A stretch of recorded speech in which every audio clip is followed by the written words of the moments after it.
salam sejahtera untuk kita semua. Perkenalkan, saya dengan Muhammad Uud Lutfi, SHMA, dengan NIDN 0003078207 sebagai dosen di bidang hukum tata negara, Fakultas Hukum Universitas Sultan Ageng Tirta Yasa, dengan jabatan fungsional sebagai asisten ahli. Video ini ditujukan sebagai salah satu syarat dalam mengikuti sertifikasi dosen reguler sesi 1 tahun 2025 sebagai penyusunan dokumen pernyataan diri dosen dalam unjuk kerja Tridharma Perguruan Tinggi. Terkait deskripsi mata kuliah hukum tata negara, diantaranya membahas tentang prinsip-prinsip hukum tata negara, asas-asas hukum tata negara, pengertian hukum tata negara, hubungan hukum tata negara dengan ilmu sosial lain, misalkan ilmu negara, hukum administrasi negara, perbandingan hukum tata negara, termasuk juga membahas tentang bagaimana hubungan antara kelembagaan negara yang ada di Indonesia, antara lembaga legislatif, lembaga eksekutif, termasuk juga lembaga yudikatif. Selain itu, di dalam hukum tata negara membahas pula bagaimana perkembangan hukum tata negara dari mulai awal kemerdekaan sampai hukum tata negara yang saat ini sedang berlaku atau boleh dikatakan sebagai hukum positifnya negara Indonesia. Terkait CPL, capaian pembelajaran lulusan, diharapkan mahasiswa mampu menguasai ilmu pengetahuan dan teknologi, kecakapan dan juga keterampilan yang spesifik dan aplikasinya dalam bidang hukum. Selanjutnya, mahasiswa mampu dalam kecakapan umum terkait dengan hukum yang dibutuhkan sebagai dasar untuk penguasaan ilmu pengetahuan di bidang hukum, termasuk juga bagaimana relevansinya dengan dunia kerja. Yang selanjutnya adalah mahasiswa mampu dalam kemampuan intelektual hukum untuk berpikir secara mandiri, secara kritis, dan juga sebagai pembelajaran sepanjang hayat. Untuk CPNK, mata kuliah hukum tata negara, diantaranya adalah mahasiswa mampu memahami konsep secara teoritis dalam mata kuliah hukum tata negara. Mahasiswa mampu menganalisis teori tentang ketatanegaraan dengan penuh ketelitian dan kecermatan terhadap praktik ketatanegaraan saat ini. Mahasiswa mampu merencanakan, melaksanakan, dan mempresentasikan studi lapangan ketatanegaraan dengan menerapkan metode ilmiah. Dan mahasiswa mampu menerapkan kemampuan intelektual atas hukum tata negara untuk berpikir secara mandiri dan kritis, sistematis, secara kerjasama dan bertanggung jawab, serta melakukan evaluasi terhadap penyelesaian kerja kelompoknya. Materi pembelajaran mata kuliah hukum tata negara dan definisi hukum tata negara, ruang lingkup hukum tata negara, asas-asas hukum tata negara, sumber-sumber hukum tata negara, baik sumber hukum formil, sumber hukum material, termasuk juga membahas tentang konstitusi negara Indonesia, baik konstitusi tertulis maupun konstitusi yang tidak tertulis, termasuk membahas tentang bagaimana kelembagaan negara yang berlaku di negara Indonesia. Ya, dalam konteks misalkan teori politika, maka di situ ada lembaga eksekutif, lembaga legislatif, lembaga yudikatif, bagaimana hubungan di antara tiga lembaga negara tersebut terkait dengan checks and balances misalkan. Nah, selain itu, hukum tata negara membahas pula tentang pemilihan umum, tentang demokrasi yang berlaku di negara Indonesia, termasuk juga bagaimana mengangkat dan membahas tentang isu-isu ketatanegaraan Indonesia yang itu kondisi hari ini di Indonesia, ya, baik dalam tadi ya demokrasinya, pemilunya, atau misalkan terkait dengan persoalan-persoalan isu ketatanegaraan yang lainnya. Terkait metode pembelajaran melalui metode DIA, yaitu Delivery, Interaction, dan Assessment.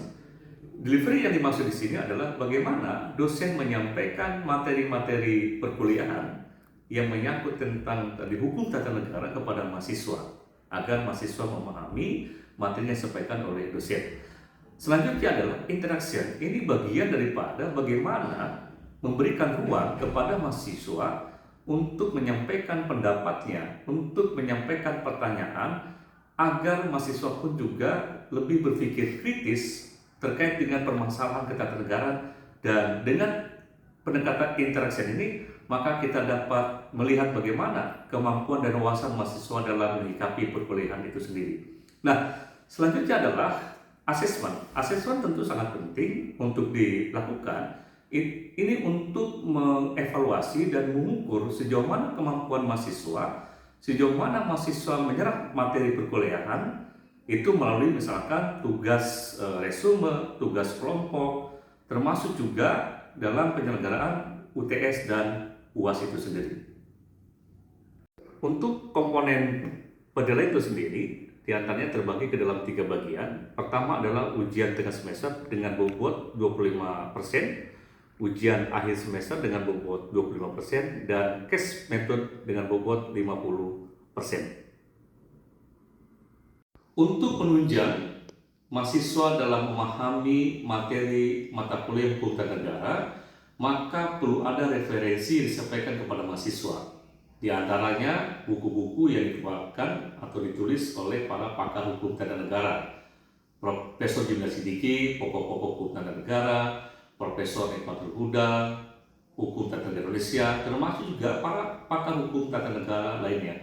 Selain daripada buku yang disampaikan tadi, perlu juga mahasiswa misalkan membaca jurnal ya, baik jurnal nasional ataupun jurnal internasional yang ada korelasinya dengan mata kuliah yang diajarkan di hukum tata negara. Demikian penjelasan yang dapat saya sampaikan terkait dengan deskripsi mata kuliah hukum tata negara. Semoga dapat memberikan gambaran yang komprehensif dalam proses pembelajaran dalam rangka menjalankan Tridharma perguruan tinggi. Terima kasih. Wassalamualaikum warahmatullahi wabarakatuh. Warahmatullahi wabarakatuh. Waalaikumsalam warahmatullahi wabarakatuh. Selamat pagi semuanya. Semoga pagi ini bagi yang makin cerah, makin semangat ya Anda untuk mendapatkan materi perkuliahan. Gimana hari ini? Semangat? Semangat. Ya baik. Oke. Nah, materi hari ini kita akan membahas tentang apa itu DPD RI. Ya, DPD RI ini adalah lembaga legislatif yang itu dibentuk berdasarkan amanat reformasi. Ya, jadi pasca reformasi DPD RI itu dibentuk. Ya, apa DPD RI itu? Dewan Perwakilan Daerah Republik Indonesia. Kan itu ya. Nah, memang sebelum ada DPD RI, ada juga itu perwakilan daerah yang berkedudukan di pusat, ya namanya putusan daerah, ya. Tetapi ada perbedaan. Kalau DPD RI keanggotaan itu dari setiap provinsi berjumlah 4 orang, ya, dan itu dipilih langsung oleh rakyat di tiap provinsi. Tetapi kalau putusan daerah itu tidak dipilih langsung oleh rakyat, ya gitu ya. Nah, DPD RI dibentuk tidak terlepas daripada tuntutan aspirasi masyarakat daerah yang dimana pada masa praktek Orde Baru, nah ini pembangunan di daerah itu tidak merata, ya. Oleh karena itu harapannya dengan adanya DPD RI, aspirasi masyarakat daerah yang itu diperjuangkan oleh perwakilan, ya, senator yang berkedudukan di Senayan itu memperjuangkan apa yang menjadi kebutuhan pembangunan dan sebagainya yang ada di daerah. Harapannya seperti itu, ya. Nah, namun demikian, memang dalam faktanya DPD RI terus memperjuangkan, ya, karena di antara salah satu fungsi DPD RI adalah fungsi legislasi yang ini tidak sama kuatnya dengan DPR RI. Sebagaimana yang sudah kita bahas pertemuan sebelumnya tentang DPR RI, bahwa DPR itu kan representasi dari partai politik, ya. Oleh karena itu perjuangan DPD RI untuk bagaimana mengamandemen kelima ini penuh dengan lika-liku. Ya, kenapa? Fungsi legislasi DPD RI ini hanya mengajukan rancangan undang-undang yang berkaitan dengan wewenang daerah, tapi tidak membahas bersama-sama dengan presiden.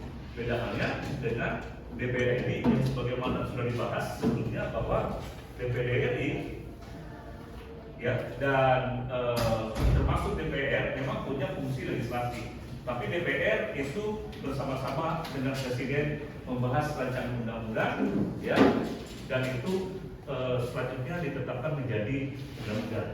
Nah, ini salah satu apa yang melatar belakangi DPD itu dibentuk, ya, tadi yang sudah disampaikan bahwa banyak harapan, ya, masyarakat daerah agar saudara-saudara daerah yang sekian lama tenggelam ya dihadapkan kepentingan pemerintah pusat ya, karena mungkin lebih kepada sentralistik ketika itu. Harapannya ketika lembaga DPD ini diciptakan, nah ini legitimasi rakyat dalam menunjuk kedaulatan rakyat terhadap keberadaan DPD ini di parlemen, maka anggota DPD ini dipilih secara langsung. Karena kalau menurut teorinya Prof. Kibli bahwa demokrasi derajatnya lebih tinggi ketika ya keterwakilan rakyat itu dipilih langsung, jadi bukan itu misalkan ditugaskan misalkan itu ya, atau diputuskan seperti itu oleh pemerintah misalkan ya. Nah selanjutnya bicara tentang DPD RI. Nah ini kalau menurut Ramlan Surbakti, beberapa pertimbangan Indonesia membentuk DPD RI kan itu ya. Sebetulnya memang di negara lain, contoh misalkan di Amerika Serikat, itu juga ada keterwakilan dari negara bagian, disebutnya Senat kan seperti itu ya. Karena Indonesia ini adalah negara kesatuan, maka tidak ada keterwakilan negara bagian. Yang ada berarti keterwakilan dari daerah. Nah ini sebetulnya miriplah ya antara DPD RI dengan Senat yang ada di Amerika Serikat, yang harapannya di parlemen itu ada 2 kamar. Ya, jadi 1 kamar itu adalah DPR, yang 1 kamar itu adalah keterwakilan dari daerah, kan seperti itu ya. Nah, pertimbangan Indonesia menurut Ramlan Surbakti di antara distribusi penduduk Indonesia menurut wilayah sangat timpang ya, dan telah membesar terkonsentrasi di Pulau Jawa kan itu ya. Jadi harapannya tadi pembangunan di luar Pulau Jawa itu pun juga mendapatkan pemerataan ya, sama-sama menikmati apa yang dirasakan masyarakat yang ada di daerah Jawa kan itu ya. Nah tetapi keterwakilan DPD RI itu semua sama, semua provinsi sama, tidak melihat berapa jumlah penduduknya provinsi itu misalnya, ya, tidak juga melihat luas wilayahnya, semua sama, ya, baik wilayahnya yang kecil misalkan, baik wilayahnya yang luas, baik jumlah penduduknya yang sedikit ataupun jumlah yang banyak, tetap jumlahnya sama 4 keterwakilan tiap provinsi. Yang kedua, sejarah Indonesia menunjukkan aspirasi kedaerahan sangat nyata dan mempunyai basis material yang sangat kuat, yaitu adanya pluralisme daerah otonom seperti daerah istimewa dan daerah khusus. Sebagaimana amanat Undang-Undang Dasar dan bahwa kita adalah negara kesatuan Republik Indonesia, tapi juga di setiap provinsi dan kabupaten mereka punya hak otonominya, kan itu ya.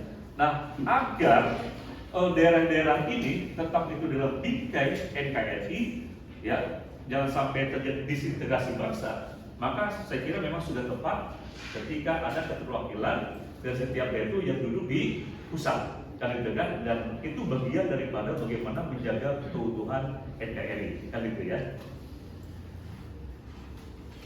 Nah, DPD RI itu sama kedudukannya dengan lembaga negara yang lain, ya, baik itu DPR, MPR, Presiden, BPK, Mahkamah Agung, Mahkamah Konstitusi. Maka ini yang kita kenal dengan istilah checks and balance. Berarti kedudukannya sejajar, sama ya, sebagai lembaga negara, nah seperti itu. Oke. Selanjutnya yang tadi saya sebutkan bahwa DPD merupakan lembaga perwakilan daerah yang dibentukkan sebagai lembaga negara. Nah ini juga diatur di dalam Undang-Undang khusus MD3, MPR, DPR, DPD, dan DPRD. Itu pasal 247 Undang-Undang Nomor 17 Tahun 2014. Ya. Anggota DPD dari setiap provinsi dari jumlahnya sama, ya, dan tidak boleh lebih dari 1/3 dari jumlah anggota DPR. Ya. Oke, sampai sini kira-kira ada yang mau ditanyakan? Silakan. Kenapa sih DPD tetap dibentuk padahal di setiap daerah sudah punya DPRD sebagai perwakilan? Oke, pertanyaan yang bagus. Ya. Baik, saya jawab ya. DPD RI dengan DPRD itu berbeda. Ya. Kalau DPRD itu merupakan lembaga legislatif yang di dalamnya representasi dari partai politik, kan itu ya, yang berkedudukan keterwakilannya di daerah, baik DPRD provinsi maupun DPRD kabupaten ataupun kota, kan itu. Maka wewenangnya pun juga akan berbeda, kan itu ya. DPRD hampir sama dengan DPR RI, kan itu ya. Cuman memang produknya berbeda. Kalau DPR RI produknya itu misalkan undang-undang, nanti kalau DPRD produknya itu adalah perda, peraturan daerah, kan seperti itu ya. Nah, tapi kalau DPD RI itu bukan representasi dari partai politik, tapi representasi daripada perseorangan, ya, gitu loh. Ini bedanya. Sehingga tadi DPD RI apa produknya? Produknya itu yang hanya mengajukan rancangan undang-undang yang berkaitan dengan daerah, misalkan terkait dengan pemekaran wilayah, terkait misalkan bagaimana hubungan keuangan pusat dengan daerah, kan, termasuk juga sumber daya alam atau sumber ekonomi yang ada di daerah, ya, itu merupakan wewenang daripada DPD RI, kan seperti itu, ya, bisa dipahami ya. Oke, baik, terkait dengan materi DPD RI, memang ini produk baru ya, nanti masih banyak yang belum kenal di masyarakat apa itu DPD RI, kan gitu ya. Bahkan jangankan DPD RI, kemarin itu kita memilih calon anggota legislatif, bagi calon anggota DPR, calon anggota DPD RI, ya jarang sekali masyarakat yang tahu visi-visinya, saking banyak ya gitu kan. Kadang tahu-tahu pas hanya di mau ke bilik suara, nah itu wah ini dipilih yang mana ya, ternyata banyak yang nggak kenal gitu. Nah, saya kira ini perlu untuk bagaimana calon-calon anggota legislatif termasuk juga calon DPD RI harus turun ya ke masyarakat, ya kan, untuk mensosialisasikan programnya, kan gitu ya. Dan termasuk anggota DPD RI yang sekarang ini itu harus turun sering ke masyarakat, ya, baik masa reses misalkan, ya, untuk program-program yang itu ada kebermanfaatnya bagi masyarakat yang ada di daerah, kan itu ya. Atau ada lagi yang mau bertanya, satu lagi. Kalau tidak yang bertanya, berarti saya yang bertanya. Atau mau memberikan pernyataan, apakah Anda sudah merasakan kebermanfaatannya, misalkan adanya DPD RI di Indonesia nih?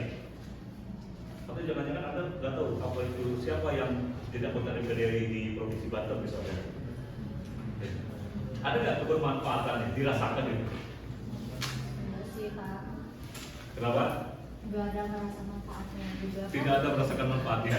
Sebenarnya kan DPD itu sebagai yang tadi Bapak bilang, dia sebagai salah satu penghubung antara untuk pemekaran wilayah, kan, bukan seperti itu kan. Nah, yang menjadi pertanyaan saya, kenapa DPD, kenapa, maksudnya kan dia jadi apa sih namanya, alatnya lah ya untuk melakukan pengembangan tersebut, tetapi pada kenyataan di lapangan itu malah diambil alih oleh gubernur kayak gitu. Boleh dijelasin nggak, Pak? Kan sekarang ada isu ada yang namanya pemekaran provinsi Tangerang Raya, sedangkan yang itu yang menggaungkan itu kayak gubernur, bukan DPD-nya sendiri gitu. Mungkin boleh dijawab, Pak. Baik, terima kasih. Pertanyaan yang sangat kritis ya. Oke, tentu DPD itu harus menjalin kerjasama dan hubungan yang baik dan koordinasi dengan pemerintah daerah, termasuk gubernur tadi.